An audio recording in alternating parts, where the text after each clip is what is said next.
Nah, ini tips dari aku ya, untuk kalian juga banyak banget dari rumah sakit di ruang ICU.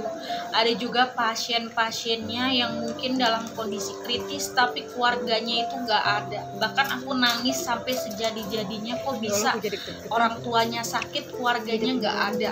Ada beberapa misalnya dipanggil ya keluarga si X gitu, tiba-tiba dipanggil. Kan kalau misalnya dipanggil berapa kali itu kemungkinan di ruang ICU itu kondisi pasien menurun, tetapi keluarganya kadang nggak ada. Karena beberapa kondisi kayak gitu tuh nggak ada, jadi bingung dokternya harus ngapain. Apalagi di saat di ruang ICU itu nggak main-main, itu kondisi keluarga pasien itu kritis ya. Jadi apapun itu harus ada keluarga inti yang mendampingi 24 jam di sana. Jadi aku pun nangis banget, ada beberapa orang pasien ya, bahkan yang sakit tapi keluarganya nggak ada. Aku pun bahkan bisa meninggalkan semua pekerjaan aku demi orang tua. Aku nggak mikirin aku gimana nanti punya uang atau enggak, aku nggak mikirin itu. Aku sejalannya aku, ya Allah masa ilokan aku nggak makan, aku pikirnya kayak gitu. Karena aku nggak bakalan tenang, maupun aku kerja segala macam pun aku nggak bakalan tenang karena kondisi bapakku tuh sakit gitu. Aku bahkan aku tinggalin semuanya guys, kalau memang perlu aku tinggalin, aku nggak peduli kalau aku versinya. Karena aku kapan lagi aku bisa berbakti sama orang tua aku gitu. Karena daripada ibaratnya kita menyesal di saat dia udah nggak ada. Jadi aku pun nggak mikirin aku punya uang atau enggak apa gimana, aku nggak mikirin, yang penting aku udah berbakti, aku nggak mau sampai menyesal. Karena beberapa kejadian di ruang ICU itu keluarganya nggak ada, dan mungkin dokter pun bingung mau tindakan apa. Kondisi kritis, apa mau di RJP pompa jantungnya di saat kondisi pasiennya menurun, itu kan harus ada persetujuan tanda tangan, ataupun mau apa gitu. Kadang itu biasanya kalau kondisi pasien menurun itu harus ada pendampingan dari keluarga inti yang melihat ya. Kadang di ruang ICU misalnya keluarganya ngedrop nih, jantungnya ngedrop ya, itu kan harus ada RJP ya. Ada ventilator, itu kan alat pernafasan. Nah, dari ventilator itu harus ada persetujuan dari RJP di saat jantungnya berhenti, itu RJP pompa jantung namanya. Terus ada juga yang namanya tracheostomy, misalnya kemungkinan ventilatornya dia udah parah banget, tracheostomy itu kayak dibolongin di bagian leher ya. Aku pun juga kemarin direkomendasiin untuk di bagian lehernya dibolongin, dan aku menolak karena aku nggak mau menyakiti orang tua aku dengan opsi dokter yang seperti itu. Aku bilang mohon maaf dokter, suster, bukan aku nggak menghargai keputusan dokter atau suster, tapi untuk opsi yang itu aku menolak, aku gituin. Karena itu kan dia itu kan suka ngomong segala macam, nanti kan pita suaranya nggak ada, nggak bisa ngomong, nggak bisa itu, tapi dibolongin di bagian leher. Aku menolak dengan sangat, karena aku bukan nggak menghargai dokter atau suster ya, karena aku percaya bapakku bisa bernafas dengan normalnya gitu. Tapi pun meskipun pakai oksigen ya, karena pakai oksigen pun bisa kalau memang bapakku sebelumnya, karena bapakku nggak kenapa-napa tapi tiba-tiba dioperasi,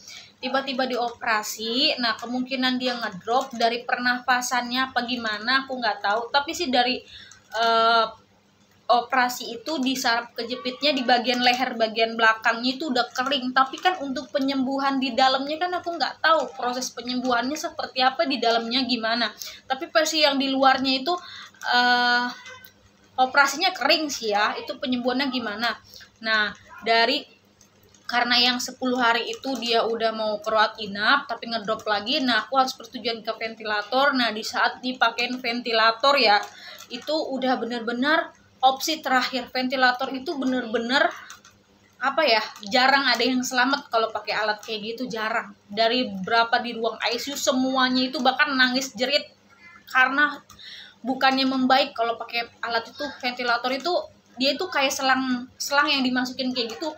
Nah dia itu bentuknya kayak ada selang, tapi bisa aja ada infeksi yang masuk ke organ tubuhnya gitu. Jadi karena ada selang itu, ada virus-virus itu bisa masuk ke bagian itu. Jadi aku bukannya aku gimana, karena itu aku bingung ya, aku harus menyetujui karena posisinya sebelumnya bapakku kan udah membaik dari 10 hari, pindah ke rawat inap. Nah, di situ sisa rasinya menurun, oksigennya menurun drastis, harus masuk lagi ke ruang ICU. Nah, aku harus persetujuan ventilator. Aku sebetulnya nggak persetujuan soal itu. Alat itu tuh bakal ujung-ujungnya bakal dibolongin di lehernya, aku nggak setuju. Tapi aku bingung.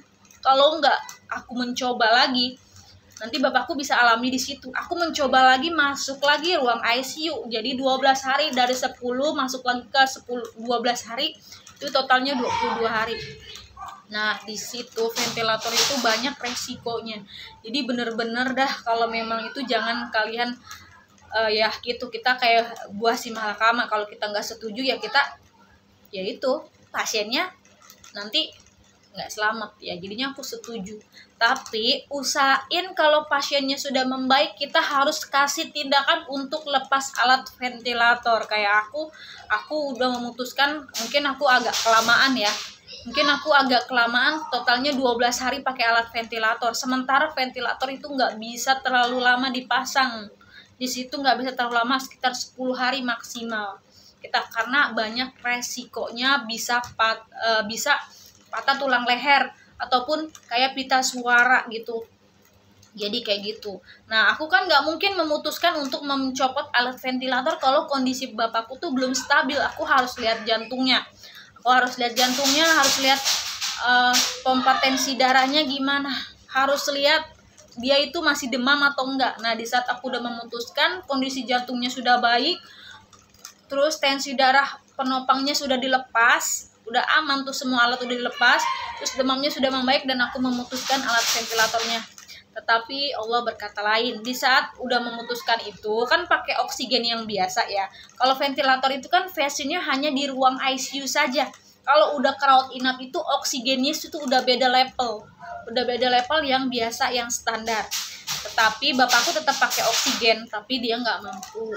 Nah, dia nggak bertahan lama dari ruang inap itu. Dari malamnya itu dia kan rawat inap. Nah, berarti kan tinggal satu lagi dari oksigen itu. Kalau bapakku mampu, kita pulang ke rumah. Karena kita udah ke ruang rawat inap tuh 1 harinya itu. Tapi bapakku nggak mampu menggunakan alat oksigen yang biasa, harus yang ventilator gitu. Jadi dia nggak mampu karena ventilator itu cuman ada di ruang ICU. Sementara resikonya itu bakalan parah. Tadinya bapakku badannya tuh agak masih biasa aja ya, karena masih sehat, sebetulnya masih sehat. Cuman badannya itu kaku gitu, nggak bisa digerakin gitu. Nggak bisa digerakin, sebetulnya kayak penglihatannya sadar apa enggaknya, sadar banget, fungsi otak segala macam tuh masih baik banget, cuman organ tubuhnya aja yang masih kaku, yang nggak bisa digerakin. Makanya aku memutuskan untuk operasi. Nah, ternyata dari operasi itu di luar dugaan aku, kok malah jadi kayak gini gitu, kok masih agak kaku gitu. Tapi, nah di saat pakai alat ventilator itu malah dia memburuk kondisinya, malah memburuk. Makanya aku lihat dari alat ventilator itu berarti nggak ngebantu gitu. Jadi mungkin ada infeksi paru lah apa. Tadi kan dia nggak ada kan, karena sebelum operasi itu kan dicek jantung, anestesi dicek semua, nggak ada. Tapi di saat pakai alat ventilator itu malah jadi banyak penyakitnya.